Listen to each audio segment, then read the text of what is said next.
Шалқан ертегісі. Баяғы бір заманда бір шал мен кемпір өмір сүріпті. Екеуінің шағын ғана бақшасы болыпты. Бір күні шал жерге шалқан отырғызады.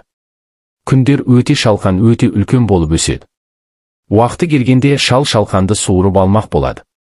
Ары тартады, бері тартады, бірақ шалқан қозғалар емес. Содан шал көмекке кемпірін шақырады. Кемпір шалдан, шал шалқандан ұстап бірге тартады. Бірақ бәрібір шығара алмайды. Кемпір немересін шақырады. Немере келіп кемпірден ұстап, үшеуі бар күшін салып тартады. Бірақ шалқан міз бақпайды. Немере итін шақырады. Ит қыздың етегінен ұстап тартады. Төртеуі тартады, шалқан шықпайды.